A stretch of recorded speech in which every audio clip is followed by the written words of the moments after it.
I was raised in a Christian home all of my life, and my dad was involved in ministry, and we had a lot of different people come and stay at our house, mainly drug addicts. And my dad had a heart for people like that struggled with addictions. And I remember my parents both telling my brother and I that this is the side you never see of sin, and it doesn't look fun. And I just remember looking in on a person who was shaking and sweating and throwing up, and just that picture burned in my mind, and I never wanted anything to do with that. And when I turned 21 years old, I started hanging out with the wrong people, and I was dating a guy.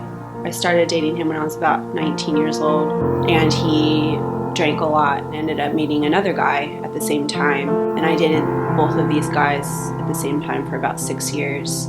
I found myself totally becoming a person that I never thought I'd be. I started drinking heavily, and soon it became an everyday thing. And I started to do cocaine just to be sober during the day. And it's not a life that I chose for myself, but you slowly make compromises and forget the truths of who God is and what sin is like, but you get sucked into it if you don't stand your ground in what you believed in at the beginning. So I was sober this one night. My dad came in my room and he sat on my bed. I said, "Hi, Dad," and he didn't say anything, and so I sat up and nobody was in my room.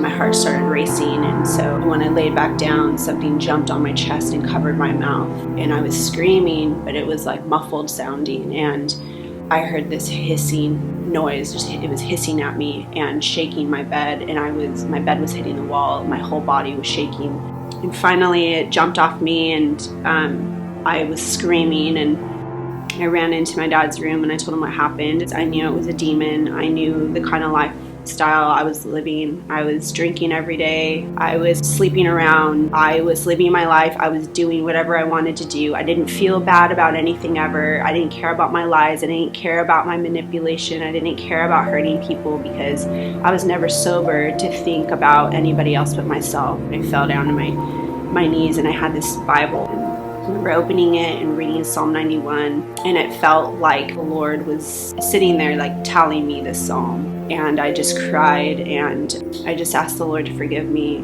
And so then the next day I was supposed to have plans with one of my boyfriends, and so I don't know what it exactly sounds like to say I heard the Lord's voice audibly, but to me it was very clear, and he said he's not to come into your house. And I remember that. It was so powerful. And he came to the door, and I told him it was over, and I didn't tell him what happened, but I told him that I'm living my life for the Lord and we couldn't be together anymore. And he left, and I ended things with the other person as well. And from that day forward, I started going to church straight away, and the Lord took away my drinking overnight. It's been 8 years, and I haven't touched alcohol since then. And the Lord's really done a work in my life.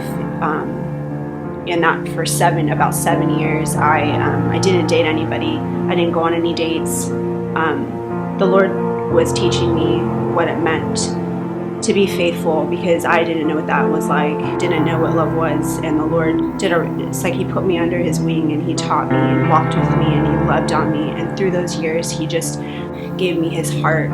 And through my broken life, me not having it all together, but knowing that I need grace and I need a Savior, and he saved me. And to point people and bring girls that are just like me, that are brokenhearted, that think they have no other way of living their lives, and turning to alcohol, turning to guys, turning to things that the world tells you will make you happy, will fulfill your heart, but really you're craving God.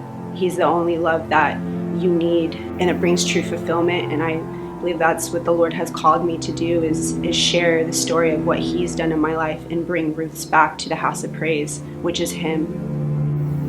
Psalm 84:10 says, "I'd rather be a doorkeeper in the house of my God than dwell in the house of evildoers." And a doorkeeper is a person that just takes charge in front of the house, holding the door open for people to find him, his presence. And that's what a doorkeeper is. And we're all called to be a doorkeeper at some place in your household, at your job, in your school. You're meant to be the one who opens the door to the Savior.